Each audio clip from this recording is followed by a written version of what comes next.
Jama ko di jamukan lamɛnbaaw a n'a filɛbaaw an ka foli ani tanuni an b'o ta ka di aw bɛɛ lajɛlen ma an b'a fɔ ɲɛna aw ni ɲankuma bi ye juma ye mɛ kalo tile 6 san 2022 min ye aw ka nin jamukan ye ale de bɛ sigi aw ye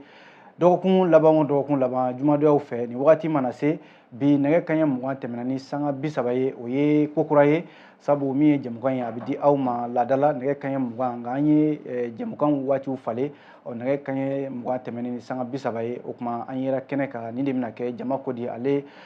jamukan daminɛ waatiw ye an fɛ Joliba TV News la yan nɔ o kuma an b'aw fo k'aw bɛɛ lajɛlen waleɲuman dɔn min ye jamukan ye an bɛna kuma babu de ka laadala an bɛ maaw de wele ka na kɛnɛ in kan yan nɔ walasa ka se ka kuma jamana kɔnɔna kibaruyaw kan o kɛra fɛn o fɛn ye limanaw an bɛ maaw wele ka na maa faamuyalenw walasa ka kuma ayiwa babu kan o kuma nin sen na babu min b'an bolo n'o ye Mali ale n'a a dɛmɛ jamanaw cɛ ayiwa min ye ɲɔgɔn kunbɛ ye o bɛ fɛn fila ka bi o ye lakana ale ni Mali n'a dɛmɛ jamanaw cɛ baara ɲɔgɔnya ye n'o ye sécurité ani diplomatie ye ni fɛn fila bɛ cogo di Mali n'a a dɛmɛ jamanaw cɛ a n'a bolodi ɲɔgɔn jamanaw cɛ kɛrɛnkɛrɛnnenya la Faransi jamana kɔsa in na an y'a ye k'a fɔ Faransi ale ni Mali cɛ lakanako siratigɛ la bɛnkan min b'u cɛ n'o ye bolonɔbila sɛbɛn kabi san 2014 waatiw la ayiwa n'u kama accord de défense Mali jamana y'a jira k'a fɔ ko bɛnkan in ko baara tɛ kɛ n'a ye bilen ko wa ko yamaruya dira Faransi ma ale ka lakanako Mali kɔnɔna la u ka jɔ pewu-pewu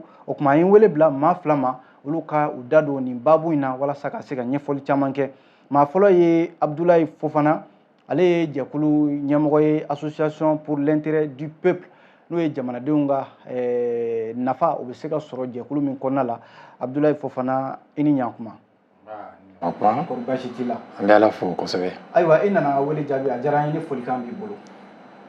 An bɛ Ala fo k'Ala barikada Ala folen kɔfɛ an ka diɲɛnabɔ sababu an b'u fo mɔgɔ mɔgɔ k'i y'a kɛ jamana kɔnɔ jamanadenw ye k'a kaɲi an bɛ fo kunnafoni dili sira fɛ ka bɛɛ fo ka bɛɛ waleɲuman dɔn kɛrɛnkɛrɛnnenya la an bɛ kɛnɛ min kan ni o ye Joliba ye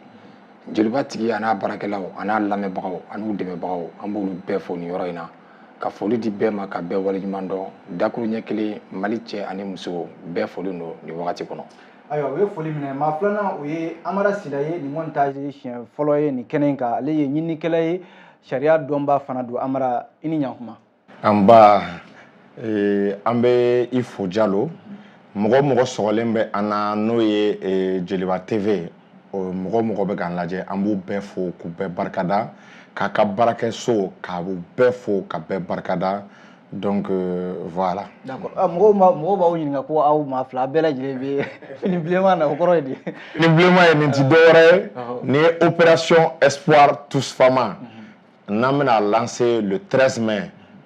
à partir de 14h vendredi le 13 mai an ka bɔ k'an ka finitigiw soutenir k'a yira jigi fila t'anw na anw jigi ye an ka armée de ye ni tubabuw taara anw ka armée o de bɛ se ka jamana lakana parce que ale de bɛ to an bada la. D'accord dɔwɛrɛ b'e bolo 120. An ka kan yɛrɛ ye an ka kan yɛrɛ fɛ an ka dan yɛrɛ la an ka sɔn an yɛrɛ ye an k'an yɛrɛ dɛmɛ opération Espoir e b'o de ko fɔ parce que kuma bɛɛ anw de b'a fɔ k'an bɛ fɛ ka pɛgɛ ni wali kama ye n'o tigi y'a kama minɛ an na don min na an bɛ bi ji la mais bi a ka d'an ye de an ka dan yɛrɛ la Espoir yɛrɛ y'o de ye an ka pɛgɛ ni an yɛrɛ kama ye Amara y'a fɔ cogo min na kuma fanba y'o ye. O faamuna o kɔrɔ ko fini bilenman min b'aw la maaw kɔni y'a faamu sa o ye Espoir tous Fama ayiwa o duloki de b'aw kan na ko k'a bɛna jɛkulu bila sen kan ni Ala sɔnna an n'a ye kɛnɛ kan o fana kibaruyaw di nka yan'an ka don an ka babu kofɔlen kɔnɔna la min ye Mali ani Faransi cɛ o ye kumaɲɔgɔnyaw kɔni maa bɛ se k'a fɔ lakana ko la ayiwa an bɛ se k'a fɔ o banna bi sabu bɛnkan min bɛ Mali ni Faransi cɛ n'o ye accord de défense ye Mali jamana faamaw y'a jira k'a fɔ accord de défense ko baara tɛ kɛ ni a ye bilen o kuma yɛrɛ fɔra an ka jamana faamaw fɛ kɛrɛnkɛrɛnnen la minisiri min bɛ yen n'ale b'an ka jamana ni jamana wɛrɛw cɛ baara kunna Abdulaye Diop ale bɔra ka ɲɛfɔli caman kɛ a ko la an k'ale lamɛn fɔlɔ an bɛ sɔrɔ ka segin ka na. Mun de kɛra kunu bɛnkan min bɛ an ni Faransi ni ɲɔgɔn cɛ lakanani sira fɛ bɛnkan sɛbɛn 3 de don a fɔlɔ o signena 2013 opération Serval bɛna wagati min pour que ka Faransi sɔrɔsiw yamaruya u ka na an ka jamana kɔnɔ u ka pankurunw fana ka se ka voler an ka jamana kɔnɔ k'u ka baara kɛ donc o ye accord de 2013 ye min bɛ an ni ɲɔgɔn cɛ o fan fɛ o ye jɔsen fɔlɔ ye jɔsen filanan o ye an y'an bolo nɔ don sɛbɛn filanan fana na n'o kɛra san 2014 n'a bɛ fɔ o ma ko traité de coopération en matière de défense o kɔrɔ ye ko ani Faransi bɛ baara kɛ ɲɔgɔn fɛ pour que k'a lajɛ lakananiw baaraw bɛ se ka kɛ cogo min mɔgɔ minnu kan ka former olu fana bɛ cogo min ni minɛnw kan ka di o minɛnw bɛ di cogo min k'an ka sɔrɔsiw fana bilasira lakanani sira fɛ donc o ye traité de coopération en matière de défense o signé na 2014 o ye jɔsen filanan ye jɔsen sabanan sisan o signé na mars 2020 n'o ye protocole additionnel ye o protocole additionnel nin bɛ Faransi yamaruya ale ka se ka tubabu jamana wɛrɛw n'o européen jamanaw ye Allemagne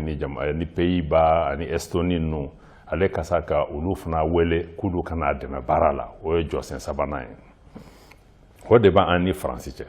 mais sisan aw y'a ye o baara ninnu kɔnɔ gɛlɛya nana don an ni Faransi cɛ parce que kabini yɛlɛma donna an ka jamana kɔnɔ mois de mai la o ma diya Faransi ye u y'a décidé ka fɛn dɔw taabolo yɛlɛma a fɔlɔ kɛra u nana juin kalo san 2021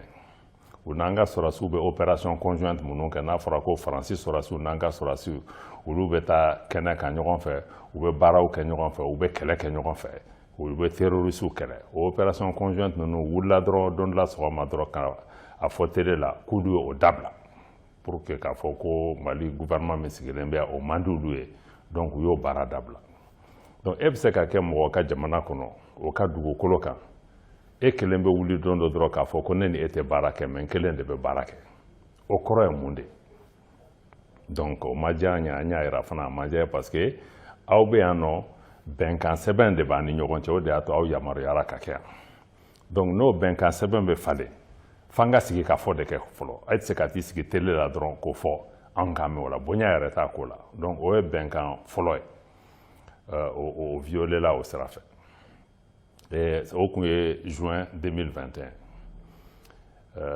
février 2022 Faransi jamana ɲɛmɔgɔ n'o Emmanuel Macron ale yɛrɛ taara sigi télé la k'a fɔ ko olu ka opération Barkhane ko o banna k'u bɛ n'u ka sɔrɔsiw labɔ Mali la u bɛ taa n'u bɛɛ ye o fana kɛra o cogo kelen na sigi k'a fɔ ma k'a la a ma fɔ an ye k'a bolo da o ma a fɛn sara an na a ko bɛ kɛ cogo min fana o ma fɔ an ye an dun olu ka sɔrɔsiw bɛ yan n'o Barkhane ye n'olu nana ka mɔgɔ jugu ninnu kɛlɛ n'a y'a bɔ mɔgɔ jugu kɛlɛ c'est que situation gɛlɛman de bɛ yen o mɔgɔ jugu fana tɛ se ka kɛlɛ dɔrɔn aw ka wuli don dɔ la sɔgɔma dɔrɔn ko bɔn aw ye baara bila aw bɛ taa o fana na bɛnkan sɛbɛn de b'an ni ɲɔgɔn cɛ an y'a yir'u la k'a fɔ o bɛnkan sɛbɛn o ma sabati o ma batu a ma bɔ a sira fɛ e nin t'a kɛ cogo ye n'aw bɛ fɛ ka ko yɛlɛma aw ka droit don olu de nana n'u ka sɔrɔsiw ye n y'a dɔn u nana n'u ye hakili ɲuman dilan k'a fɔ k'u b'an dɛmɛ n'a banna dɔ min fana a bɛ ban u yamaruyalen don u ka taa n'u ka sɔrɔsiw ye mais f'an ka sigi k'a fɔ de a bɛ kɛ cogo jumɛn aw bɛ taa don jumɛn mɔgɔ hakɛ joli bɛ taa aw bɛ taa ka bɔ yɔrɔ jumɛn na n'aw taara ka bɔ yɔrɔ ninnu na an ka faamaw bɛ na cogo di ko yɔrɔ ninnu lakana o si kuma ma fɔ o tun ye problème filanan ye an taara o ko ninnu de la sisan ka ko gɛlɛyara an ni ɲɔgɔn cɛ bon an y'a yira k'a fɔ o fana kɔfɛ Faransi wulila o tagali sira kɔnɔ u ka avion caman bɛ na u bɛ wuli jamana kɔnɔ u bɛ don ka bɔ kɛ u tɛ kuma sara mɔgɔ la olu yɛrɛ b'a yira k'a fɔ i b'a fɔ hali ni gouvernement sigilen tɛ Mali la ni min ka di min ye i bɛ don yɔrɔ min i bɛ bɔ u b'a fɔ dɔrɔn ko bɛnkan sɛbɛn min b'an ni ɲɔgɔn cɛ ko b'olu yamaruya ko fɛn o fɛn ka d'u ye u k'a kɛ Mali kɔnɔ fo k'a kɛ yɛrɛ Mali avion yɛrɛ Mali jamana yɔrɔ dɔw bɛ yen an ka avion tɛ se ka don ye k'a fɔ ko bon ko tubabuw bɛ baara nin yɔrɔ la an tɛ se ka don an k'o de la ko o fɛn nin bɛ Mali ka souveraineté violée de parce que ni jamana fɛn o fɛn bɛ yan nɔ n'i bɛ baara kɛ f'i ni Mali jamana ɲɛmɔgɔw de ka sigi k'o sigi ka fɔ kɛ donc an y'a yira k'a fɔ o filanan o ma kɛ ka ɲɛ a jɔsen sabanan n'o ye opération Takuba o ye Faransi yamaruya k'a fɔ bɛnkan sɛbɛn min b'an ni ɲɔgɔn cɛ olu bɛ se ka jamana wɛrɛw wele u ka n'u dɛmɛ n'o ye européen jamanaw ye donc olu fana nana o sira de fɛ donc o bɛnkan sɛbɛn saba minnu b'an ni ɲɔgɔn cɛ fɔlɔ min n'o signé na 2013 n'o bɛ opération Barkhane kunna filanan n'o ye 2014 n'o ye traité de coopération en matière de coopération ye sabanan n'o ye protocole additionnel ye min bɛ Takuba opération kan an y'a yira k'a fɔ kunu gouvernement ka laselikɛla bɔra k'a fɔ ko Mali jamana y'a yira k'a fɔ ko o bɛnkan ninnu an bɛ fu siri o bɛɛ lajɛlen na k'olu lajɔ. Mali tizini u tɛ se ka baara kɛ o bɛnkan ninnu kɔnɔ tugun sabula o bɛnkan ninnu an ka jate la olu ye décision minnu ta o kelen k'a sɔrɔ u ma sara anw na et puis u bɛ ka baara minnu boloda Mali kɔnɔ k'a sɔrɔ a ma sara Mali ɲɛmɔgɔw la o b'an ka sariyaw sɔsɔ donc a ko tɛ se ka taa ɲɛ. Mais bɛnkan nin pour ka ban n'a fɔra min ma k'a fɔra ko dénonciation n y'a dɔn mɔgɔ caman t'a faamuya sariya kumaw de don. Dénonciation kɔrɔ ye ni bɛnkan b'i ni mɔgɔ cɛ n'i bɛ fɛ k'a bɛnkan lajɔ i bɛ bɔ o de la k'a fɔ ko bon nin bɛnkan ne ma sɔn a ma tugun mais hali n'i ma sɔn bɛnkan ma sariya de bɛ bɛnkan yɛrɛ kɔnɔ min b'a yira k'a fɔ i bɛ a bɛnkan kuma lajɔ cogo min n'a bɛ fɔ o ma i b'a fɔ ko préavis bɛnkan sɛbɛn minnu b'a ni ɲɔgɔn cɛ a fɔlɔ n'o ye traité de coopération en matière de défense min signera 2014 o y'a yira k'a fɔ ko ni i bɛ fɛ ka bɛnkan ni ka a lajɔ i b'a a lajɔ mais f'i ka a kuma sara jamana dɔ in na kalo 6 yanni k'a ko waleya donc kunun kun ye mai kalo tile 2 ye donc an bɛ jɔ yan ni kalo 6 dafara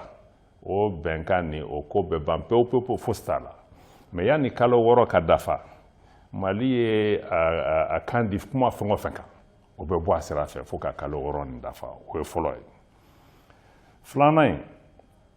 ani sabanan n'o fɔra min bɛ bɛnkan min b'an ni ɲɔgɔn cɛ n'o ye opération Barkhane o kɔrɔ tubabu ka sɔrɔdasi minnu bɛ yan pour que ka terroristes kɛlɛ an'u ka kɛlɛkɛminɛn fɛn o fɛn bɛ yan nɔ ani u ye Takuba mɔgɔw wele ka na min na sarati to o don o bɛnkan kɔnɔ k'a fɔ a bɛ ban nin don de nka jamanaw ni ɲɔgɔn cɛ n'a bɛ fɔ o ma ko relation internationale ni droit international o sɛbɛnw y'a yira k'a fɔ hali ni bɛnkan kɔnɔ n'a ma sɛbɛn a kɔnɔ k'a fɔ sarati kelen min bɛ yen o tɛ jamana bali k'a fɔ ko a bɛ bɛnkan in laban n'i y'a ye k'a fɔ e ni mɔgɔ min ye bɛnkan signé a fana tɛ k'a batu a bɛ ka kɛlɛɲa kɛwalew kɛ o ma sara i la a bɛ ka violation wɛrɛw kɛ i yamaruyalen don k'a fɔ ko o bɛnkan o banna donc comme o sarati t'o la gouvernement y'a yira k'a fɔ mai kalo tile 2 kunu k'a fɔ français ka Barkhane min bɛ ani Takuba olu o bɛnkan ni o kuma banna pewu pewu o jɔra anw fan fɛ donc o 2 de don sisan nɔ mais sarati t'o la o kɔni o ko banna sisan o kɔrɔ ye sisan nɔ an bɛ se ka Faransi dɛmɛ de u b'u ka minɛnw cɛ cogo min ka taa u n'an ka sɔrɔdasiw bɛ baara k'a la mais fɛn o fɛn t'an ka sariya batu o tɛ se ka k'an fɛ bon an y'a yira fana k'a fɔ o décision minnu taara o ye pour que k'an ka jamana yɛrɛ lakana de parce que aw yɛrɛ y'a dɔn jamana bɛ hukumu min kan sisan opération caman de bɛ ka kɛ Mali fan caman kɔnɔ pour que ka se ka jugu ninnu kɛlɛ o hukumu kɔnɔ mɔgɔ caman yɛrɛ sera ka segin ka n'u ka so n'a bɛ fɔ ko personne déplacée o fana kɔnɔ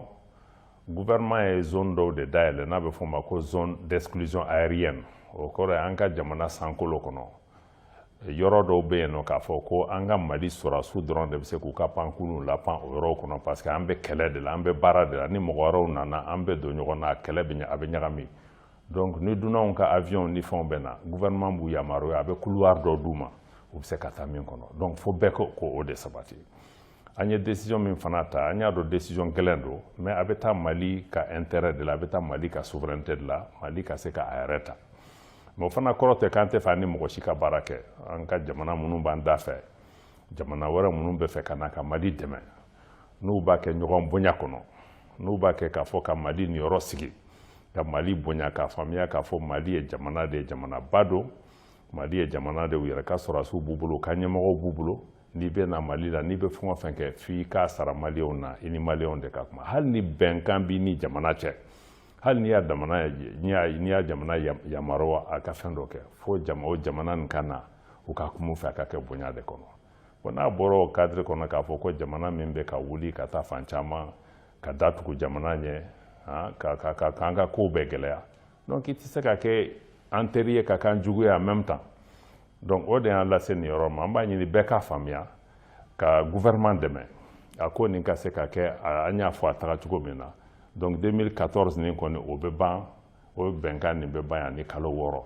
mais Barkhane ni Takuba o kɔni f'u sirir'o la ka bɛn mai kalo o tile 2 ma donc o de tun ye kunnafoni ye an tun bɛ fɛ ka min lase jamanadenw ma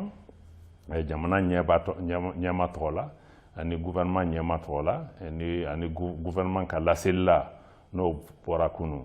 k'a walawala ye donc halisa an bɛ barika da an ka jamana ɲɛmɔgɔ ye an bɛ barika da an ka sɔrɔdasiw ye u bɛ cɛsiri min na k'a fɔ ko jamanadenw b'u kɔ ni fɛɛrɛ fɛn o fɛn sirila hakilina wɛrɛ t'a la k'a fɔ dɔrɔn k'an ka sɔrɔdasiw ka se k'u dɛmɛ u ka se ka baara kɛ tilennenya la u ka baara kɛ pour que ka se ka kɛ maliyɛnw ka nimisi wase ka lakana lasegin jamana kɔnɔ o de tun ye ci ye ne tun bɛ fɛ ka min lase aw ma. Ayiwa nin tun ye an ka minisiri ye min ɲɛsinnen don jamana ni jamana wɛrɛw cɛ kuɲɛ ma Abdoulaye Diop min bɛ tali kɛ Mali ni Faransi cɛ ne hakili la caman faamuyara a la Abdoulaye Fofana i tɔgɔma ye min fɔ sisan e ye mun tɔmɔ a la. Ni i ye nin kuma in fɔ faut que an ka yira mɔgɔw la nin tun kan ka kɛ a mɛnna parce que ɲɛmɔgɔw bɛ Mali la mais maa minnu b'a décider o tun tɛ Mali la décision ko tun bɛ Mali la. N'i y'a jateminɛ k'a lajɛ Faransi nana cogo min na Mali kɔnɔ lettre de sɛbɛnna ka bila ka taa di Faransi jamana ɲɛmɔgɔ ma o y'a sɔrɔ maa min bɛ fanga la o fana tun bɛ transition de kɔnɔ pour que Faransi ka se ka na intervenir Mali kɔnɔ. Jɔngu dɔ ka waati. Jɔngu dɔ ka waati fo mɔgɔw k'a dɔn Faransi k'a dɔn k'a nana Mali kɔnɔ transition dɔ de y'a wele ka na Mali kɔnɔ bi n'i ko ko i tɛ Mali transition maaw bonya k'a sababu kɛ k'olu tɛ fanga ye fanga min ni bolokɔrɔta y'u sigi u k'a dɔn maa min y'u wele ka na o fana sigira transition de kɔnɔ ni transition y'i wele n'i nana transition dɔ fana sɔrɔ yen il faut k'i ko transition bonya parce que Mali kɔnɔ bolokɔrɔta fanga ye gɛlɛya dɔ lase maliyɛnw ma o gɛlɛya fanba ye jumɛn ye an y'a ye maaw bɛ fanga sɔrɔ cogo min na waati min na n'a fɔra ko ka kalafili kɛ a min bɛ kɛ tiɲɛ kan anw ka waati kɔnɔ anw y'o ye o kɛra IBK ka premier mandat ye anw ye min ye mais anw b'a dɔn mankan o mankan bɛ sen na bi deuxième mandat mankan don sinon premier mandat bɛɛ y'a fɔ an yɛrɛ de y'a choisi maa minnu bɛ décision ta n'u kan ka jamana bɔ gɛlɛya kɔnɔ an bɛ se k'a fɔ k'olu de y'anw se ni gɛlɛya bɛɛ ma parce que cɛko tɛ Mali la sɔrɔdasi ko tɛ Mali la décideur ko de tun bɛ Mali la n bɛ fɛ ka explication dɔ di lajɛbagaw ma pour que u k'a faamu Faransi nana le 11 janvier 2013 n'u ka cɛdenw ye u nana o tɔgɔ fɔlɔ tun ye jɔn ye ko Barkhane pardon Serval o kɔfɛ u nana kɛ Barkhane mais u nana ni nacogo min ye sɔrɔdasi min tun b'u bolo o don o tun ka ca Mali jihadiste ye u nana ni 4500 soldats de militaires maintenant n'i y'a lajɛ u bɛ cun yan wagati min na Faransi tilala tuguni k'a ɲini faut que ale k'a ɲini jamana wɛrɛw fɛ olu k'u ka sɔrɔdasiw bila ka na mais mɔgɔw k'a dɔn o sɔrɔdasi minnu nana u ta ye jumɛn ye u ka mission tun ye jumɛn ye olu ka mission tun tɛ dɔwɛrɛ ye ka Faransi sɔrɔdasiw fana lakana Faransi y'o de ɲini Faransi m'olu ɲini ka na jihadistes filɛ an bɛna olu kɛlɛ a ye na fara an kan an k'olu kɛlɛ mais o kɛra an ka ɲɛmɔgɔw ɲinɛ u ma se ka bɔ ka explication di mɔgɔw ma Faransi fana y'a da biri an jeli la k'a tɔ min n bɛ fɛ k'a f'i ye Faransi y'a ɲini Tchad bolo ko Tchad ka mɔgɔ bila ka na Tchad sera ka 1200 soldats bila ka na u y'a ɲini Allemagne bolo ko ka mɔgɔ bila ka na Allemagne sera ka 350 bila ka na u y'a ɲini Espagne bolo ko ka mɔgɔ ɲini minnu bɛna olu dɛmɛ k'u sécuriser komi tɔ ninnu nana cogo min na Espagne fana ye 50 d'u ma 50 Angleterre o ye 40 d'u ma mɔgɔ caman bɛ yen u ɲinɛnen don ko CEDEAO sɔrɔdasiw fana bɛ yan mission na comme tɔw bɛ yan mission non Faransi ka appel de don Mali tun tɛ se ka mɔgɔ wele parce que Mali ye Faransi de wele papier min nana ni Faransi sɔrɔdasiw ye ka ɲini Faransi jamana ɲɛmɔgɔ fɛ o papier in b'a jira mɔgɔ o mɔgɔ n'i b'i da don Mali lakana ko la i bɛ passer ni Faransi de ka sira ye CEDEAO Faransi y'a ɲini ko CEDEAO ka cɛdenw bila ka na mais anw yɛrɛ ye CEDEAO ka sɔrɔdasiw ka kuma mɛn k'a ɲini u tɔgɔ tun ye apaisement de ye parce que tɔgɔ min b'u la an t'a dɔn halisa n'a bɛ yen parce que an b'a dɔn fanga min bɛ yen sisan bloc t'u la quoi denmisɛnninw ɲamana bloc tɛ guerre la olu ye 7464 soldats u y'o de bila ka na G5 Sahel o fana nana mais ni bɛɛ nana ni Faransi de ka yamaruya ye maintenant fɛn dɔ bɛ yen i b'a dɔn accord défensif o kɛra le 16 juillet o y'a sɔrɔ lettre y'u nati cogo min na ka n'u sinsin accord défensive de sera k'o kɛ u tilala tuguni ka 500 soldats européens k'o ɲini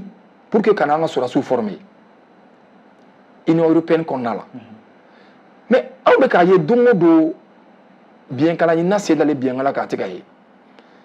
formateur minnu nana u bɛ sara cogo min na a bɛɛ bɛ ka bɔ 90% Mali budget la cogo di parce que Mali ka sɔrɔda dɔ bɛ yen u y'u da biri o la k'o minɛ ni o dɔ y'an ka passeport ye an kan k'a ɲini k'a dɔn. a dɔn passeport ko bɛɛ tun bɛ nin ko in na. non u bɛ u ka intérêt visé de parce que olu tɛ se ka na faama tɛ se ka taa fantan ka ɲama cɛ fu a tɛ se ka kɛ faama tɛ se ka taa fantan ka baara kɛ fu a tɛ se ka kɛ nin ye jamana min ye se b'u ye ka tɛmɛ anw kan u bɛ kisɛ kelen o kisɛ kelen ci anw bɛ k'a sara joli o ma fɔ anw ye o mais o kɔni b'anw fɛ yen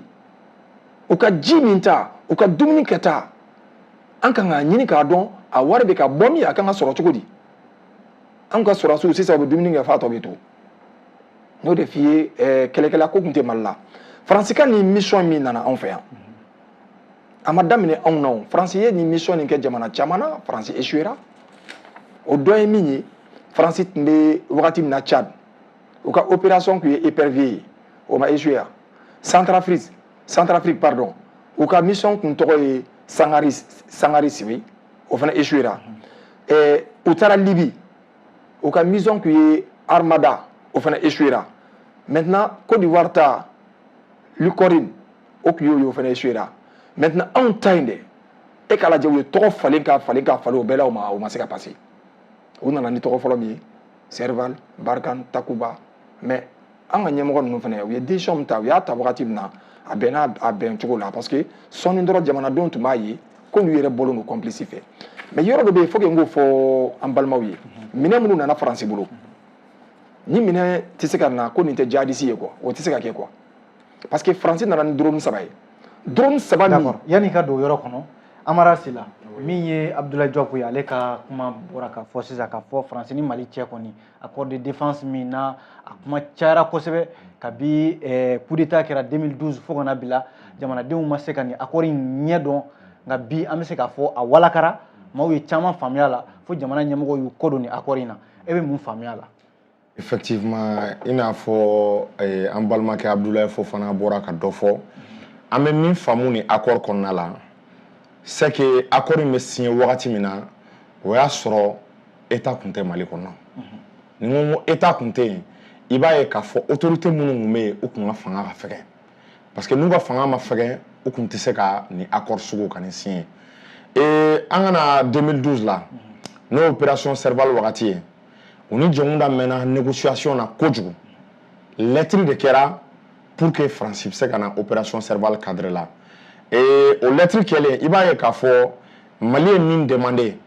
an ye lettre ye an delila ka partie dɔ ye Mali y'a demandé appui aérien n'o ye avion sanfɛminɛ ani renseignement ko Faransi ka o d'a ma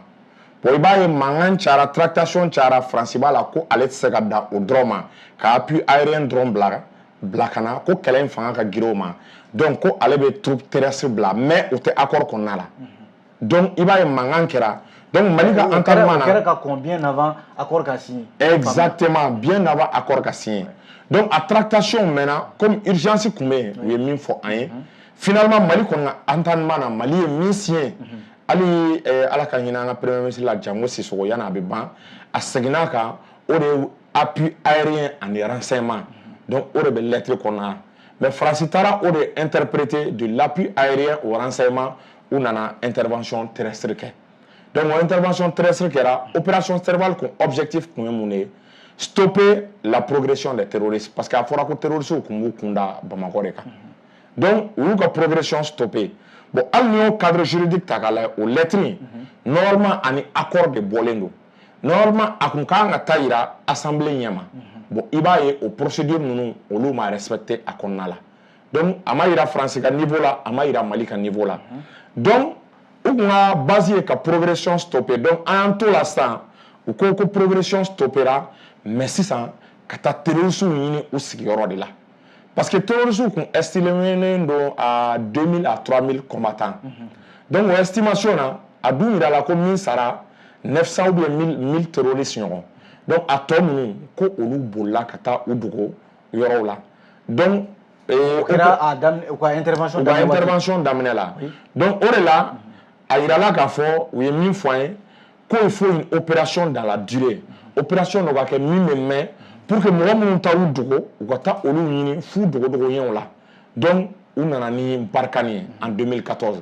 Donc u nalen ni Barkhane ye o kun objectif ye ka taa terroristes halisa ka taa u débusquer yɔrɔ la. Donc au cadre kɔnɔna la u ni armée malienne u kun ka kan ka collaboration kɛ. O collaboration kɔnɔna la lutte contre le terrorisme b'o la o la armée ka formation fana b'o la Barkhane ta la ani armée olu ka équipement o bɛɛ b'a kɔnɔ. Bon i b'a ye k'a fɔ o signera Barkhane nalen 2014 o signera IBK ale ni a tɔgɔ Hollande a signera olu ni ɲɔgɔn cɛ. Je pense que Jean-Yves Le Drian o kun bɛ Mali o kun bɛ France représenté et Bandao si je me trompe pas o kun ye ministre de voilà o kun ye ministre de la défense exactement. Donc o kun ye voilà o kun ye ministre de la défense. Donc i b'a ye o accord signera anw ma mɛn alors que anw ka constitution y'a fɔ ni accord bɛ signé a ka jate ko accord jamana fila ni ɲɔgɔn cɛ. C'est-à-dire n'a signera au niveau des exécutifs o ye minnu bɛ gouvernement kɔnɔna la a bɛ tila ka taa da jamana assemblée ɲɛma n'o ye olu bɛ accord yɛlɛma sisan k'a kɛ loi ye. Donc ni accord a bɛ taa da wasabulon ɲɛma donc wasabulon bɛ accord in ta k'a yɛlɛma k'a bayɛlɛma k'a kɛ loi ye. Donc n'a bayɛlɛmana k'a kɛ loi ye o b'a yira a application c'est-à-dire Mali obligé len don k'a appliquer. Bon o application fana la o dɔrɔn tɛ dɛ ni Mali bɛ k'a appliquer ni France tɛ k'a appliquer o kɔrɔ ye ko accord tɛ yen. An ka constitution de y'o fɔ ko accord bɛ jate Mali ni jamana wɛrɛ cɛla la ko n'o k'a sɔrɔ Mali ni jamana min y'a signé o jamana bɛ k'i ta o bɛ k'a respecter n'a bɛ k'a respecter d'office Mali fana b'a respecter. Bon an dun y'a ye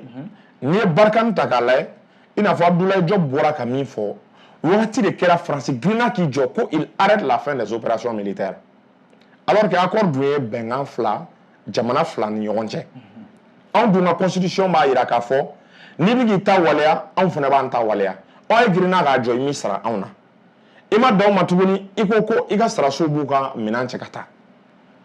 o ye accord violé à 2 reprises. Donc o tɛmɛlen kɔ tuguni i b'a ye k'a fɔ tuguni an ka espace aérien accord de défense kɛra cogo o cogo espace aérien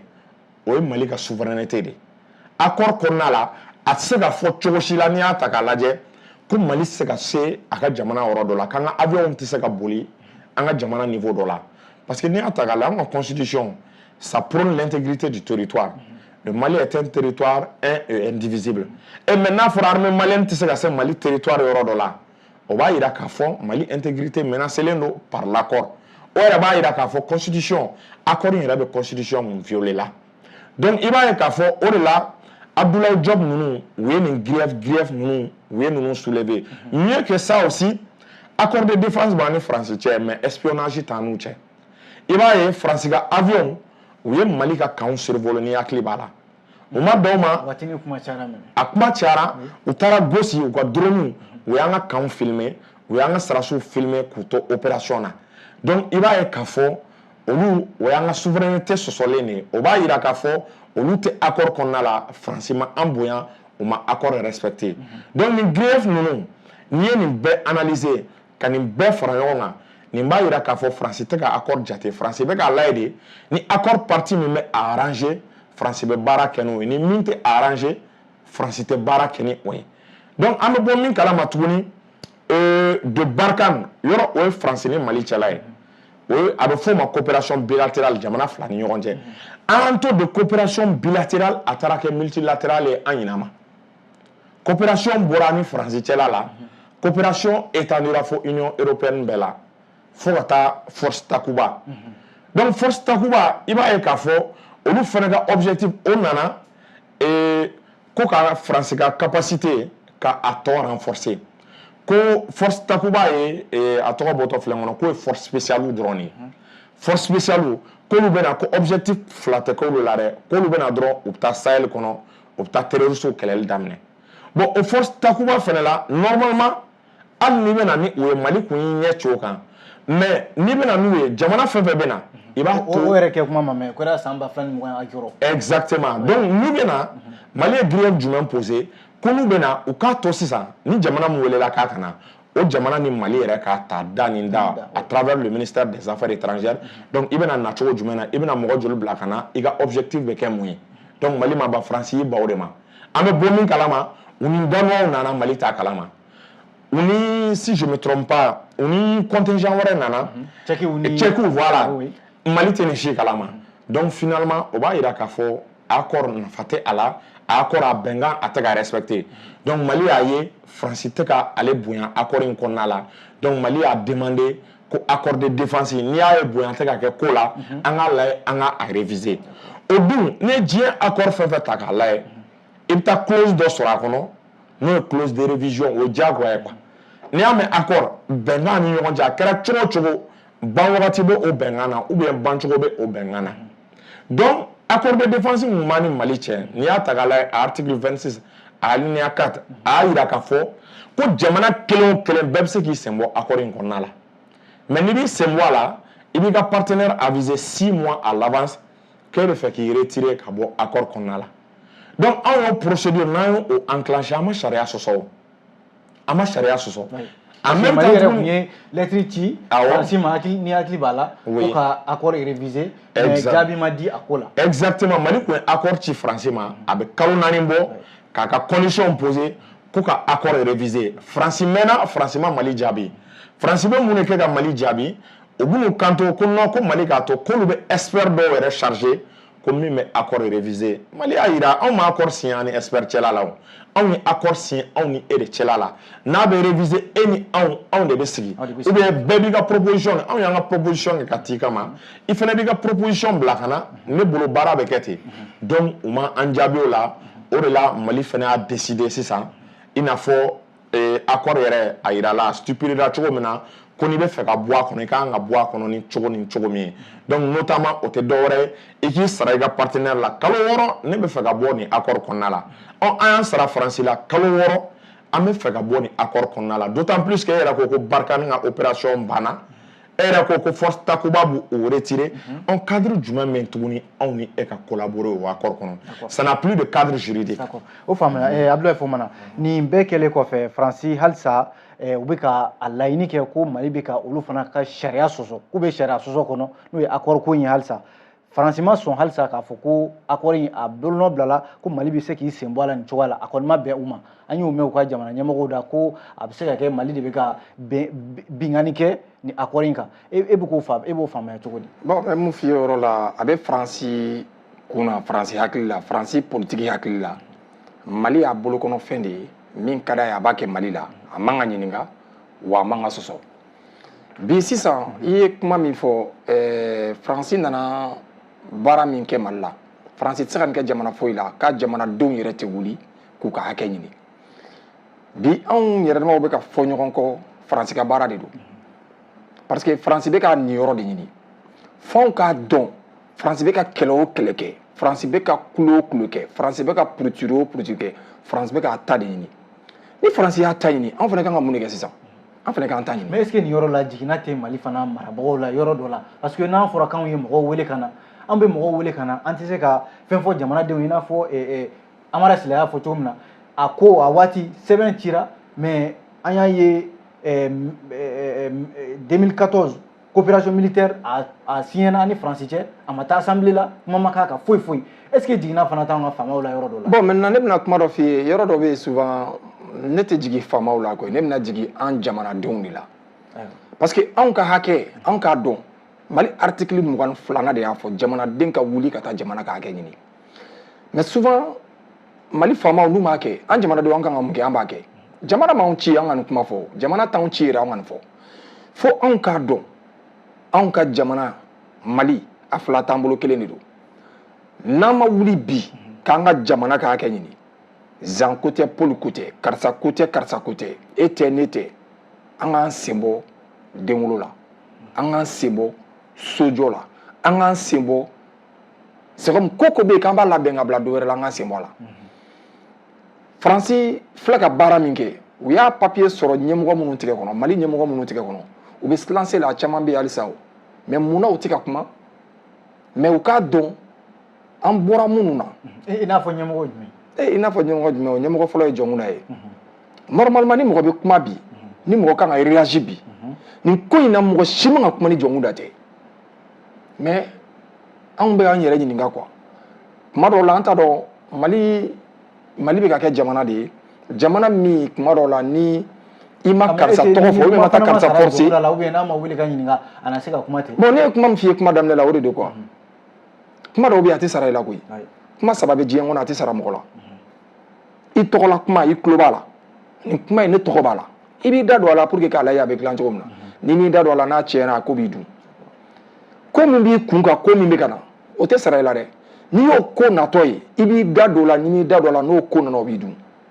i b'i yɔrɔ min na o kuma o tɛ sara i la ni m'i da don a la n'o tiɲɛna o yɔrɔ la i tɛ bɔ yen o y'i ka ko bannen bon a bɛ faama caman kɔnɔ bi olu ka wagati jara u y'u diya dɔ b'u bolo min b'u bolo u tɛ se k'a dun u jalen dɛ u tɛ se k'a dun n'u m'u diya dɛ e bɛ se ka fɛn sɔrɔ cogo di i ye fanga sɔrɔ i ye fɛn sɔrɔ k'e t'i diya i bɛ k'a dun ko fɛn b'e bolo fɛn t'i bolo i ta tɛ nin ye bi an kɔni bɛ mun kɔni ɲini ne tɛ Jɔnkuda dɔrɔn fɔ a kɛra maa o maa ka waati la u ka bɔ u ka jamanadenw na rassurer ka espoir yira komi an bɛ k'o mun fɔ n'o mouvement bɛna daminɛ jamana n'a denw na an bɛ se ka mun de kɛ an bɛ se ka mun de fɔ toujours pour que ka jamana bɔ nin gɛlɛya kɔnɔ an kana e fɔ an kana ne fɔ dɛ ka jamana bɔ nin gɛlɛya kɔnɔ parce que an bɛ ka taa ŋɔni bɛ sira la dibi bɛ yen dingɛ bɛ yen sira jɛngɛnnen don qu'est-ce qu'on doit faire maintenant an tɛ bilikan boli kɛ bilen dɛ jamana y'anw sara o an bɛ nin kuma ninnu fɔ an bɛ jamana défend jamana m'an sara o an bɛ nin kuma ninnu fɔ an bɛ jamana défend mais n bɛ min ɲini jamana marabagaw fɛ nin yɔrɔ la an b'a ɲini u fɛ Ala kama bi dadigi kɛra Mali jeunes na trop jeunesse na trop n'u bɛ fɛ sini maakɔrɔbako problème kana Mali sɔrɔ u ka jeunes lajɛ k'u former ceux qui sont déjà à la hauteur u k'u lajɛ u k'u appuyer cogo dɔ la ka se ka hakilina d'u ma u ka fɛn yira jamanadenw na ka fɛn fɔ jamanadenw ye jamana kanu ka na an dusukun na parce que bi an caman ka jamana kanu b'an da la faut que a ka jigin ka na an dusukun na ni jamana kanu nana an dusukun na an bɛ ban fɛn fu la wa kuma fu tɛ fɔ an ye Faransi bɛ k'a ka part ɲini cogo min na Faransi bɛ k'a niyɔrɔ ɲini cogo min na nin wagati kɔnɔ anw b'a ye anw fɛ yan sama-samali bɛ yen kumaw bɛ yen problèmew bɛ yen mais Faransi o tɛ o nin ko in kɔnɔ parce que nin ko in kɔnɔ sisan anw ka jamana marabagaw ka tɔɔrɔ fansi ne tɛ se k'a fɔ parce que l'administration est continuité minnu y'a kɛ n'a ma ɲa a réparation an b'o niveau de la u bɛ mun kɛ minnu bɛ yen n'u y'a kɛ n'a tiɲɛn'u ka waati la an b'u deli u k'a kɛ Ala kama ka da la k'a dɔn ko Ala y'u kɛ maliyɛn ye bunadamaden meilleure qualité ye maliyɛn de ye surtout farafin an ka ɲɔgɔn dɛmɛ an ka ɲɔgɔn bɔ gɛlɛya la u ka na ni idéw ye idée min bɛ kɛ sababu ye Faransi bɛ se ka ɲinɛ anw kɔ Faransi bɛna ɲinɛ anw kɔ Ala bɛ Faransi ɲinɛ anw kɔ cogo o cogo a solution bɛ se ka sɔrɔ maliyɛn dɔ bolo Mali bɛ se k'a yɛrɛ bɔ Faransi bolo ka sɔrɔ a ma kɛ ni kɛlɛ ye a ma kɛ ni kini ye a ma kɛ ni wagasi ye a solution bɛ maliyɛn dɔ bolo mais maa min bɛ Mali la n'u bɛ se lancer la o de ka ca an bɛ fɛ Faransi bɛ k'a nin yɔrɔ ɲini o y'u ta ye an fana k'a nin yɔrɔ ɲini o ka kɛ an ta ye. D'accord o faamuna Amara Sila est-ce que an bɛ ni Faransi cɛ an bɛ se ka fara ɲɔgɔn na nin cogoya la wa parce que a fɔra ko Barikani bɛ taga a fɔra k'u ka kɛlɛcɛ wɛrɛw bɛ taga nka halisa an b'a ye ko in bɛ dabolo dɔ kan sisan a bɛ sariya ko kɛlɛ de kan bɛnkan sɛbɛn in a fɔra k'a kɛra sariya kan ko nka dɔ bɛ ka i sen tereke a kan e bolo an bɛna se ka fara ɲɔgɔn na a cogoya la cogo di. N'i y'a ta k'a lajɛ argument juridique baden bɛ Mali bolo pour que k'a jira ko bɛnkan sɛbɛn in k'a ye sariya sɔsɔ en réalité bɛnkan yɛrɛ tɛ parce que ni n ko bɛnkan tɛ mun na accord in n'a kun passera assemblée kɔnɔ mun de kun bɛna kɛ yɔrɔ disposition dɔ b'a la a b'an ka sariya sɔsɔ o ye mun ye notamment les zones d'exclusion aérienne yɔrɔ ye zone dɔw interdit ko Mali ka avion kana se yen o b'a jira Mali a kun balila a yɛrɛ ka jamana territoire partie dɔ la à travers un accord a kana se o yɔrɔ kɔnɔna la donc n'a kun kɛra loi ye n'a kun taara assemblée ɲɛma a kɛtɔla loi ye diyagoya députés ka kuma kɔnɔ u bɛ débat min kɛ u bɛ nin yɔrɔ souligner u b'a fɔ n'an ye nin yɔrɔ k'a la nin n'an ka constitution tɛ bɛn parce que ni traité nana fo mɔgɔw ka fɛn dɔ faamu traité manana a te constitution sans fait accord jamana fila ni ɲɔgɔn cɛ a bɛ jate traité de n'a nana a b'i conformer a b'a kun sulu ka bɛn constitution ma donc n'a bɛ constitution yɔrɔ min sɔsɔ o bɛ bɔ a la donc n'a kun taara assemblée ɲɛma u tun bɛ yɔrɔ baden de bɛ yen u tun bɛ olu bɔ a la notamment intégrité territoriale min b'a la ani zone d'exclusion aérienne min olu tun bɛ bɔ a kɔnɔ donc o ye premier aspect ye accord ni a b'an ka constitution violer ale ni filanan fo faransi ka sɔn a ma an ma sariya sɔsɔ munna ni accord ta k'a lajɛ par nature a bɛ kɛ période dɔ de kɔnɔna la a bɛ kɛ dugu fila de ni ɲɔgɔn cɛ donc i b'a sɔrɔ a wagati n'i y'a ta k'a lajɛ aw bɛɛ mago bɛ fɛn dɔ de la aw mago bɛ peut-être sécurité défense de façon mutuelle donc délai de bɛ k'a la a caman na le plus souvent donc n'o délai sera à échéance a dɔw la accord bɛ ban automatiquement n'o délai ma se est-ce qu'il y'a faamu n'i bɛ fɛ ka accord ban fɛnɛ bancogo wɛrɛ b'a la i b'a sɔrɔ clause bɛ a kɔnɔna la accord ni contrat pratiquement u bɛɛ ye kelen contrat o ye adamadenw ni ɲɔgɔn cɛ mais accord n'a bɛ fɔ a ma traité o ye jamanaw ni ɲɔgɔn cɛ donc o traité la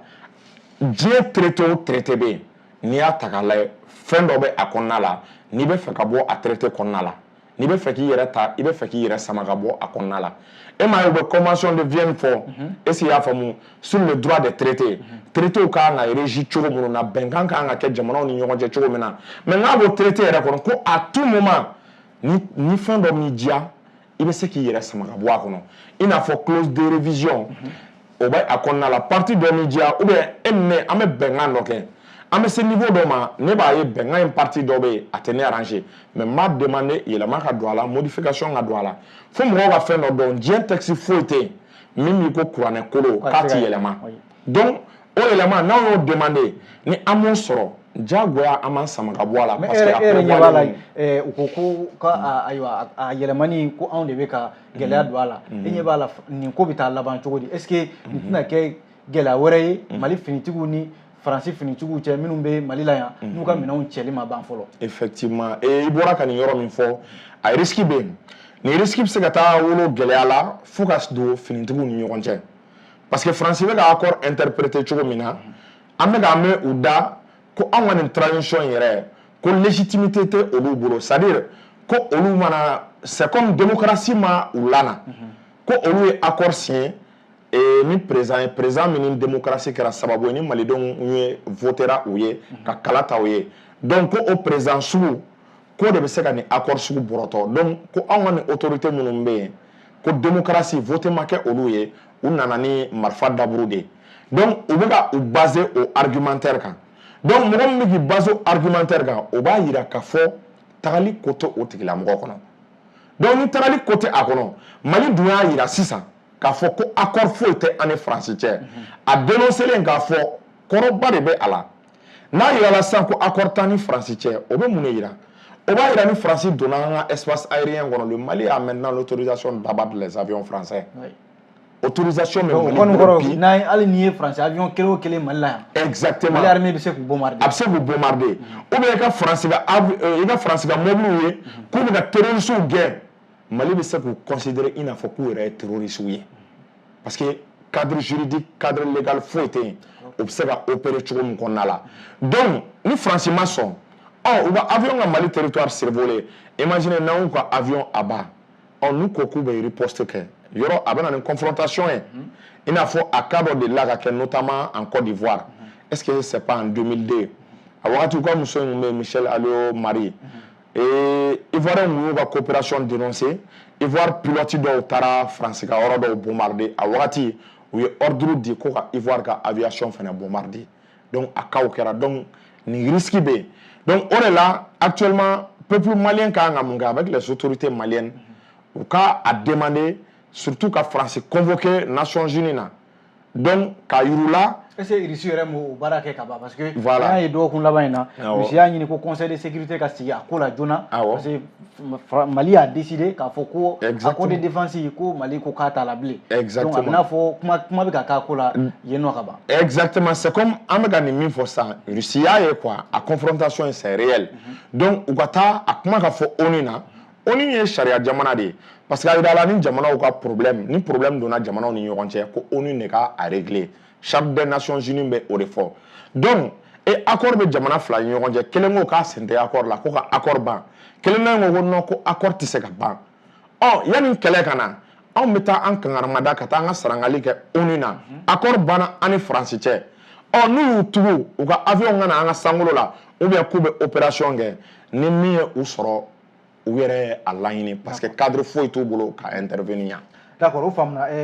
Abdoulaye Fofana an y'a ye nin dɔgɔkun in kɔnɔ k'a fɔ kunungo yɛrɛ kana bila bi la halisa nin lakana ko in la G5 Sahel ko in na ko chef d'état-major général des armées n'o ye finiti ɲɛmɔgɔba minnu bɛ G5 kɔnɔna la olu ye taara ɲɔgɔn ye Côte d'Ivoire nka Mali t'a la ayiwa e bolo nin bɛ se ka kɛ ko wɛrɛ ye nin ye bɛnbɛnbɛn wɛrɛ ye wa ou bien halisa Mali kan ka jɔ sen jumɛn ta ka se ka a dɛmɛ baw G5 Sahel ni ayiwa CEDEAO olu kunbɛn. Bon, i ye kuma min fɔ dɔrɔn ni i ma sɔn kɛlɛ ma i b'i si kɛ jɔnya la wa n'i ma sɔn kuma dɔ la kariya ma i b'i si kɛ jɔnya la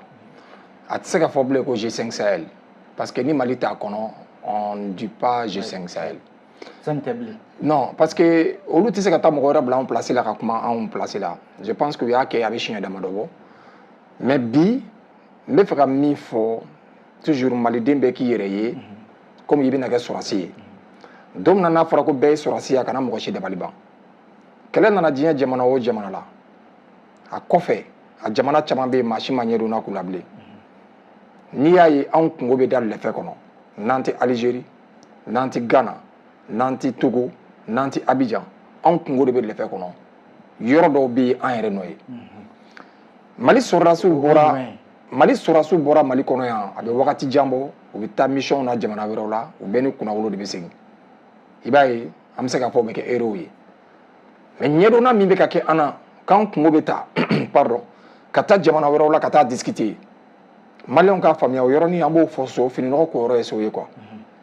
il faut que cɛ minnu b'an bolo an k'u u tɔ la rassurer k'u da u yɛrɛ la komi an ka mots b'a fɔ cogo min na espoir yɛrɛ yɛrɛ k'a da u kan u ka espoir y'u yɛrɛ bolo u k'a dɔn hali ni kuma ma sara la ni baara ma d'u ma u kan ka min kɛ u k'a kɛ an kungo tali fɔ Côte d'Ivoire bi n'i y'a lajɛ kɛlɛkɛminɛ na bi cɛdenw ka labɛn na baara taabolo la cɛya kɛlɛ la Côte d'Ivoire tɛ anw ɲɛ parce que n'i y'a lajɛ mondialement Mali bɛ 99 position na o ye avant an ka matériel ninnu sɔrɔ maintenant an t'o étape kɔnɔ bi mais siɲɛ wɛrɛ tagalen ɲɛfɛ Mali bɛ position min na Afrique an bɛna bɔ k'o bɛɛ fɔ mɔgɔw ye parce que bi farafinna tilebiyan fan bɛɛ de bɛ ka siran Mali ɲɛ o bɛ ka siran ɲɛ contexte min na ko Mali de bɛ k'a fɔ k'a tɛ k'a la a tɛ kun a fɛ mun ko bɛ Mali kɔnɔ Mali de bɛna kɛ farafinna président ye wa Mali de bɛna kɛ farafinna tilebiyan fan président ye wa Mali bɛ fɛ ka mun de kɛ an k'a dɔn peuple minnu b'olu kɔnɔ o dugu ninnu kɔnɔ peuple minnu bɛ Mali fɛ u bɛ malidenw fɛ mais o jamana ninnu ɲɛmɔgɔ dɔw bɛ yen ils ont obligé ka tugu ka peuple kɔ parce que peuple y'a jira k'u bɛ Mali fɛ u tɛ se k'a fɔ panparanpan mais u bɛ peuple soutenir u bɛ Mali fɛ mais dɔw yɛrɛ bɛ yen u tɛ fɛ k'an ye u tɛ fɛ k'an ka kuma mɛn an tɛ n'olu tɔgɔ fɔ ka valeur d'u ma an kɔni pɛrɛnnen don mun na bi k'a fɔ an ka sɔrɔdasiw ye minnu bɛ fɔrɔn na k'a daminɛ olu la minnu bɛ bureau kɔnɔ k'a kuncɛ olu la ko malidenw ɲɛ bɛ olu de la ka segin k'a fɔ peuple malien bɛɛ de b'o kɔnɔ ko n'a tiɲɛna ninnu bolo n'u ye ninnu minɛ ka taa olu don kaso la ou bien k'olu faga u bɛ n'anw kama ko parce que a kɛra anw ɲɛna k'anw y'u soutenir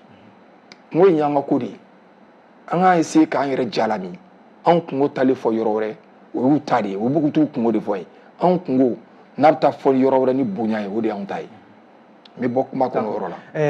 yɔrɔ min bɛ yen ni n bɛ fɛ k'o ɲininkali k'i la Amarasi la o ye k'a fɔ an kɔni an bɛ ka an cɛnɛ ka bɔ Faransi bolo bi o kuma kɔni o waleyara ka ban bɛɛ b'a dɔn k'a fɔ Mali ni Rusi de bɛ ɲɔgɔn bolo bi minɛnko nasira ninnu na nka kuma daminɛ na an da sera a ma k'a fɔ Mali ni Faransi cɛ accord min kɛra nka o ko kelen an ɲɛ b'o de natɔ fana na Mali ni Rusi cɛ u bɛ ka minɛnw di an ma u bɛ ka an dɛmɛ fɛn caman na u bɛ ka an ka sɔrɔdasiw kalan nka a fana bɛ ka kɛ lahala min kɔnɔ maliden caman fana tɛ fɛn caman dɔn o ko la est ce que an tɛ se k'an sigi ni don dɔ fana kuma ye o ko la wa. Effectivement i bɔra ko min fɔ c'est à dire o kan ka kɛ parce que an binna situation exceptionnelle dɔ kɔnɔna la c'est à dire o bɛ se k'a to an bɛ se k'a lajɛ ka ko dɔw dogo mais cela n'empêche i ye min fɔ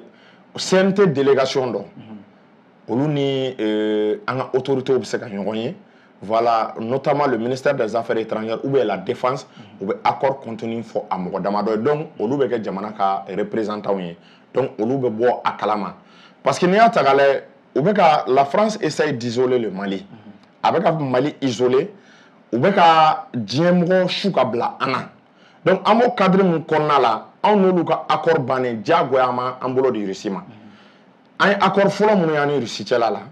o ye mun ye o ye concernant la livraison des armes des équipements ani la formation des officiers des soldats maliens mais ni accord de défense bannen ani France cɛ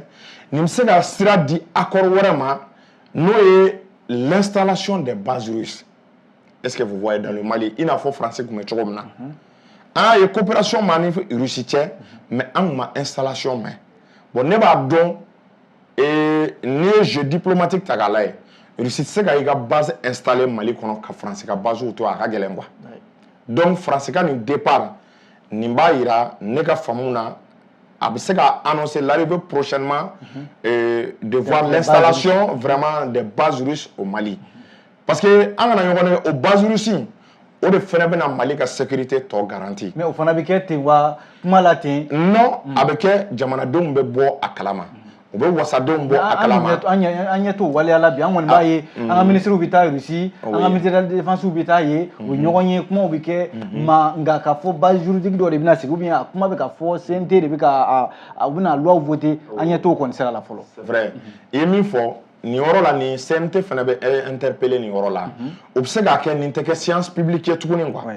donc i n'a fɔ n bɛ exemple d'i ma Amérique ninnu ni nin sugu bɛ kɛ u bɛ commission de sigi Sénat la u bɛ taa donc u ni responsable bɛ ɲɔgɔn ye u bɛ édifier mɔgɔ damadɔ de bɛ bɔ a kalama bɛɛ tɛ se ka bɔ ni accord kalama parce que accord de défense c'est par nature secret mais CNT u kan ka informer a la donc n'u informer a la u bɛ se ka loi ta o bɛɛ la de façon secrète mais olu bɔra en tout cas jama kɔni bɔra a kalama parce que olu ye peuple ka représentant de ye donc ni mɔgɔ damadɔ bɔra a kalama a bɛ supposer ko jama bɔra a kalama mais anw bɛ contexte particulier min na n'i y'a ta k'a lajɛ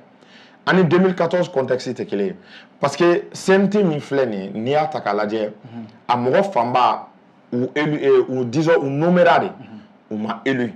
n'i y'a ta k'a lajɛ an bɛ situation min fana kɔnɔ an tɛ régime normal kɔnɔna la an tɛ régime démocratique kɔnɔna la donc n'an tɛ régime démocratique kɔnɔna la i b'a ye fɛn bɛɛ tɛ se ka kɛ selon les règles de l'art i n'a fɔ a fɔra cogo min na ka CNT u ka débat kɛ a kan parce que actuellement n'an tora ka débat kɛ nin kan i b'a ye information gundo baden bɛ minnu bɛ bɔ parce que e bolo ko dɔw bɛ ka kɛ dogo la voilà ko dɔw bɛ ka kɛ dogo la situation yɛrɛ urgence o de b'a to a kan ka to dogo la même hali n'i y'a ta k'a lajɛ concernant voilà l'achat des équipements et autres contexte de b'a justifier a fɛn dɔw ka kɛ dogo kɔnɔna la parce que CEDEAO ye sanction bi an kan UEMOA ye sanction bi an kan bɛɛ b'a dɔn transaction kɛli a ma nɔgɔn donc anw bɛ k'an ka transaction kɛcogo minnu na on n'a pas le droit an ka o fɔ CEDEAO ka taa bɔ o kalama France ka bɔ o kalama u ka taa tuguni barrière wɛrɛ da an ye n'an ko k'an b'o baara wɛrɛw kɛ ou bien n'an ko k'an bɛ équipement wɛrɛ sɔrɔ donc ko dɔw bɛ ka kɛ dogo la nin wagati situation urgence de bɛ ka nécessité mais n'an bɛ démocratie normale la jama ye président sigi jama ye CNT sigi dogo t'a la a kan ka da kɛnɛ kan mais an t'o contexte de la actuellement. d'accord an y'a ye laban in na Abdoulaye Fofana k'a fɔ Mali jamana ɲɛmɔgɔ ye cidenw bila ka taa Faure Gnassingbé fɛ yen Togo e bolo Faure Gnassingbé hali n'a sɔrɔla a fana ka hakililaw ni Mali jamana ɲɛmɔgɔw ka taabolo ye kelen dɔɔni an y'a ye ko ayiwa UEMOA ale bɛna ɲɛmɔgɔ kura sɔrɔ ni o bɛ se ka kɛ Patrice Talon ye i n'a fɔ kunnafoni bɛ ka yira cogo min na e bolo ni Faure Gnassingbé a bɛna se ka Mali ni CEDEAO cɛ fo ɲɔgɔn bɛ yen a bɛna se ka ban wa parce que ale de welela bi k'a ka kuma ni CEDEAO cɛ dakuruɲɛ damadɔ i y'a fɔ cogo min na adamaden a b'i ŋɛɲɛ yɔrɔ min na i b'a siɲɛ de ni y'an taalen Faure Gnassingbé fɛ yen an b'a dɔn o tɛna kɛ komi an ni mɔgɔ dɔ ninnu ye kuma minnu kɛ ani mɔgɔ wɛrɛw ye kuma minnu kɛ parce que bi ne bɛ se k'a fɔ anw ka jamana ɲɛmɔgɔ bi son excellence monsieur le président de la transition colonel Assimi Goïta bi a sɔnna fɛn dɔw ma ko ka malidenw lafiya a ko n'a bɛ ɲa cogo o cogo ale mago bɛ min na malidenw ka lafiya Mali ka lafiya mais k'a fɔ k'a bɛ kɛ cogo dɔ de la pour que mɔgɔw k'u sago sɔrɔ Mali ka ko de tigɛ kuma talen filɛ yɔrɔ min na anw dalen b'a la anw jigi b'a kan a bɛ kɛ malidenw ta de ye parce que ale ka kuma n'a ka kɛlɛ o kɛlɛ k'a bɛ kɛ ale tɛ ka dɔ wɛrɛ ɲini malidenw de y'a fɔ wa a bɛ kɛ ten de c'était la an y'a ye CEDEAO kɔnɔna la dɔw fana kangaralen don k'u la k'a fɔ ɲangi wulili nka fɔlɔ ɲasin bɛ sigi a bɛna se ka dɔw hakililaw falen walasa u ka se ka ɲangi wuli ka bɔ. I b'a dɔn ne bɛ fɛ ka yɔrɔ dɔ fɔ sanction ko in na mɔgɔw k'a faamu quoi tu sais Ala ye maliyɛn sanctionné a mɛnna quoi sanction b'anw kan a mɛnna parce que coronavirus nana o ye min d'an kan an bɛɛ y'a ye yanni coronavirus ka na an k'a dɔn anw ka problème depuis Ala ye diɲɛ da a ka gɛlɛn jamana wɛrɛw de bɛ ka balo anw na 90% minɛn mun bɛ don n bɛ se k'a fɔ Sénégal fɛ wɔrɔfɔw wulila u ye min fɔ bɛɛ y'a mɛn bɛɛ y'a ye u ko Macky ma e sara dɔɔnin don o bɛ d'e ma minɛn taara Mali la minɛn ma taa Mali la i b'i ta sɔrɔ bon an minnu bɛ bɔ ka taa an ta ɲini bon an b'an ka dayɛlɛ bi an bɛ se k'a fɔ CEDEAO ye Macky Sall interpellé k'a sababu kɛ ko parce que u b'a kalama sisan ko minɛn bɛ ka don Sénégal fɛ là nous on doit dire que ko alhamdulilayi quoi parce que kɛlɛ dɔw bɛ yen e t'a dɔn ko valeur b'i la dɛ fo n'i y'a kɛ maliyɛn tun tɛ Mali valeur dɔn maliyɛn tun tɛ a yɛrɛ valeur dɔn fo ni sanction nalen sanction ye min tiɲɛ anw dafɛ jamanaw ye a m'o tiɲɛ Mali ye o Sénégal tun bɛ wari min sɔrɔ maliyɛnw ka minɛn nata la ka bɔ Sénégal ka na Mali la ka bɔ tubabula ni Asie ni fɛn na o côté dɛ ka bɔ Sénégal ka na Mali la 600 milliards Sénégal tun b'o sɔrɔ chaque mois parce que n bɛ fɛ ka mun fɔ dɔrɔn maliyɛn ka yɛrɛ valeur dɔn dɔrɔn nin kɛlɛ in ani nin ko in an y'a dɔn yɛrɛ titre min bɛ anw kan an ka essayer toujours an ka lajɛ an bɛ se ka to o sira kelen kan i n'a fɔ an filɛ nin ye min na nin ye ayiwa ani n'a ma to an ta la an fana tɛ sɔn a gɛlɛyara an ka tiɲɛ fɔ a ka gɛlɛn mais an tun t'a dɔn yɛrɛ k'an bɛ se ka bi sɔrɔ mais Ala sɔnna ka bi d'an ma cogo min na pourquoi Ala tɛ sini nɔgɔya d'an ma Ala ma deli ka da bɛɛ tugu buna hadamaden ye o an ka d'ale ye trop chaque fois da dɔ bɛ tugu dɔ bɛ yɛlɛ mais faut que an ka sɔn an ka gɛlɛya kun gɛlɛya kɔfɛ min bɛ na o de ye hɛrɛ ye o an ka sɛgɛn ou bien an ka sa o fila de dalen b'an ɲɛkɔrɔ an b'a préférer ka sɛgɛn ta o ka fisa an ma ni saya yɛrɛ. D'accord ayiwa ko jɛmukan banna ka ban Amara Sila an bɛ kuma labanw di aw ma an filɛ nin ye nin tibitaba min kɔnɔna la Mali n'a jɛɲɔgɔnw ni lakanako ni nin bɛɛ lajɛlen Amara Sila Mali bɛ se ka taabolo ɲuman jumɛn ta sariya ko nasira la jɛɲɔgɔnya nasira la ou bien fɛn jumɛn de da ka di anw na bi n'an bɛ se ka taa ni o ye Mali jamana kɔnɔna la bi. Ok donc an tɛ munumunu fɛn min da ka d'an na actuellement an kana ɲɔgɔn nɛgɛ Mali problème sécurité don an mago bɛ ka accord ɲɛnama signer accord de défense solide avec la Russie, y compris l'installation des bases russes. Parce que n'ama base russe ou kaya, façon dont géopolitique là, on va taga cogo mina, France ni CEDEAO ou kana janfa taka nyeshi malima. Parce que ni a taga lajɛ, tubabu bolo bɔra gazi ko la Russie la. Actuellement o kun jigi bɛ gazi kan Sahel kɔnɔ. Bon Russie. Eko kɛlɛ yɛrɛ de tɛ Russie ni Nazaraw cɛ gazi ko la. Exactement. Donc kɛrɛnkɛrɛnnen la Sahel kɔnɔna la. Donc actuellement tubabu ɲɛ b'a la Europe u bolo bɔra gazi la. U ɲɛ bɛ fɛnɛ Sahel kɔnɔna la u bolo bɛ ka bɔ gazi la ka sababu kɛ o Russie kelen. Donc o b'a yira k'a fɔ diɲɛ kɔnɔ Russie bɛ ka gazi sɔrɔta bɛna caya a bɛna tubabu ka dépendance tɔ k'o bonya vis-à-vis de la Russie. Donc u tɛna sɔn o ma cogo si la u b'u se sugu bɛɛ de kɛ pour que ka Mali déstabiliser. Bon n'an ye base Russie sigi yan avantage ye mun ye i b'a ye k'a fɔ la Russie va amener comme on appelle des boucliers anti-missiles. N'a ye base Russie sigi yan i b'a ye k'a fɔ ni agression kɛra Mali kɔnɔna la c'est comme i ye Russie de agresser i b'a ye automatiquement Russie bɛ an dɛmɛ ni base Russie kɛra an fɛ yan i b'a ye la Russie aussi va amener des avions de chasse o tɛ Mali ta yɛrɛ mais a yɛrɛ taw mais n'u nana u bɛ se ka Mali dɛmɛ toujours en lutte contre le terrorisme na ou bien en cas de confrontation militaire avec la France ou bien avec la CEDEAO. Donc a b'a to diɲɛ mɔgɔ bɛ siran ye a b'a to OTAN bɛ siran ye sinon à l'état actuel ko ka girin Mali kelen ma parce que i b'a ye k'a fɔ an bɔra terrorisme cadre kɔnɔna la an bɛ ka don cadre min kɔnɔna la o ye confrontation militaire entre des pays. Voilà. D'accord. Abdoulaye Fofana kuma laban jumɛn b'i bolo nin ko ninnu ka Mali bɛ se k'a yɛrɛ sɔrɔ cogo di ka bɔ ni gɛlɛya misɛnmisɛnnin ninnu kɔnɔna la sango Faransi ani CEDEAO cɛ. Ne ɲɛ bɛ min na sisan fasoden ɲumanya de kan ka sinsin Mali kɔnɔ. Jamanadenw jɔyɔrɔ yɛrɛ kan ka kɛ mun ye. Fasoden ɲumanya de bɛ sinsin fɔlɔ parce que n'i ma kɛ fasoden ɲuman yɛrɛ ye a yɛrɛ yɛrɛ i tɛ se k'i ka jamana yɛrɛ dɛmɛ birikiden kelen kelen de bɛɛ ye sisan ka kogoba kelen jɔ ninnu bɛ ka ɲɛdonna min k'anw na o bɛ ka ko min k'anw na o bɛ ka se k'an dɔw sɔrɔ o bɛ k'an dɔw sɔrɔ k'an dɔw su ka bila ɲɔgɔn na o bɛ k'an dɔw sɔrɔ k'an najɔ an nin yɔrɔ la k'an na nata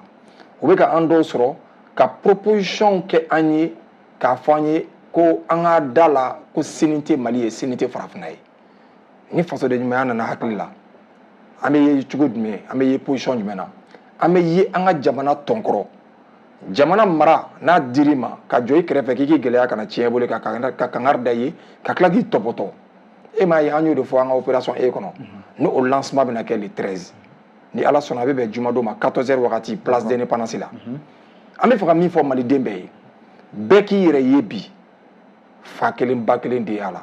balimamaw mana ɲɔgɔn kɛlɛ ka ɲɔgɔn buruja sutura birifini a bɛ fara n'an sɔnna dɔrɔn ka don da kelen fɛ ka bɔ da kelen fɛ ka da ɲɔgɔn na Mali gɛlɛya bɛ kɛ an bolo komi ka ji ta k'a min ye